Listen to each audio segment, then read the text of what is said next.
from the lecture on alpha decay from yesterday. Okay, we'll just would like to elaborate a bit about it further. Now, the nuclei of heavier atoms beyond bismuth. Bismuth is, it's having the mass number, atomic number this much. This is the unstable radioactive element. Okay, with respect to either alpha or beta emission. This is because these nuclei are so large that the short range nuclear forces holding the nucleons together are hardly able to counterbalance the electrostatic repulsion between the large number of protons in them. So alpha emission occurs in such nuclei as a means of increasing their stability by reducing their size.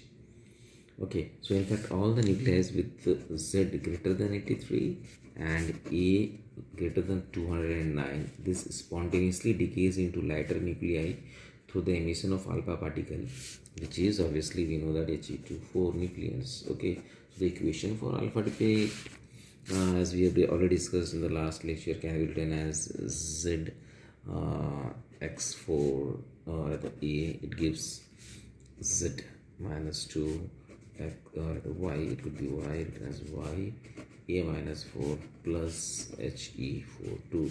So this will be your standard equation for the alpha decay. Now since each alpha particle is a helium nucleus composed of 2 protons and 2 neutrons, their emission from nuclei fits with the proton neutron picture of the nuclei or nucleus in fact.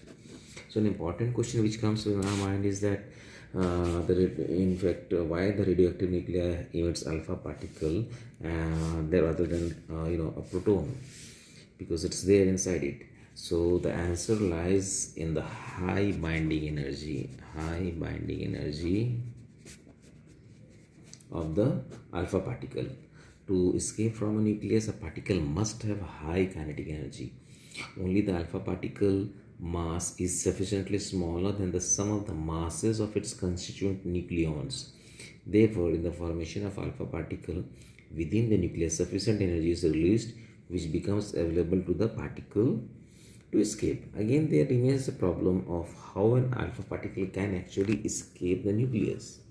We know that a nucleus is surrounded by a potential barrier, and the escaping particle must have enough energy to cross the barrier. So for examples of the uranium nucleus.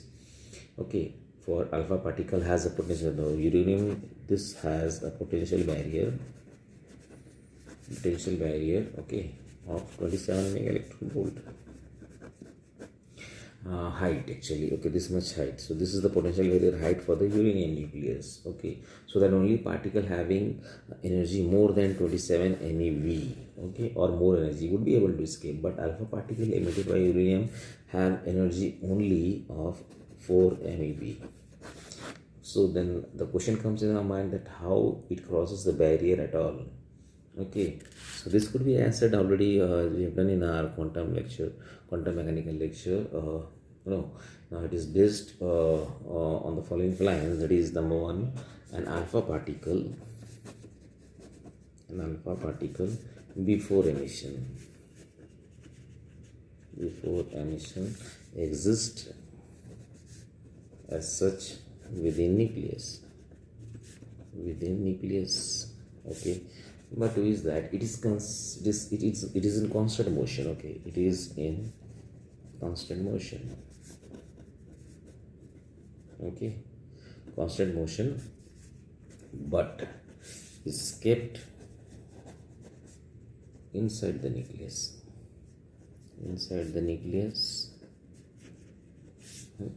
by the surrounding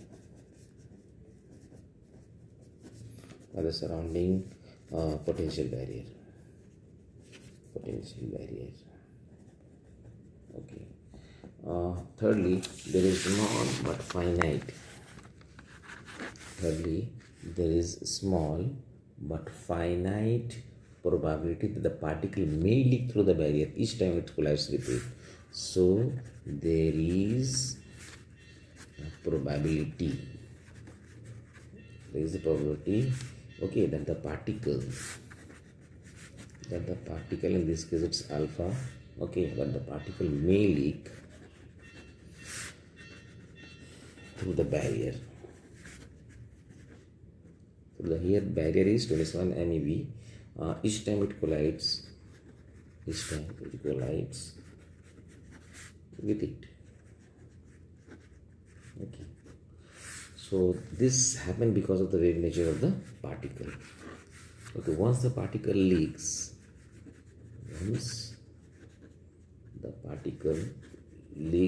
through the barrier,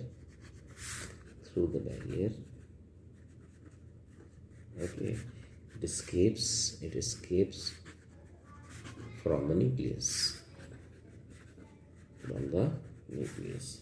because of its kinetic energy.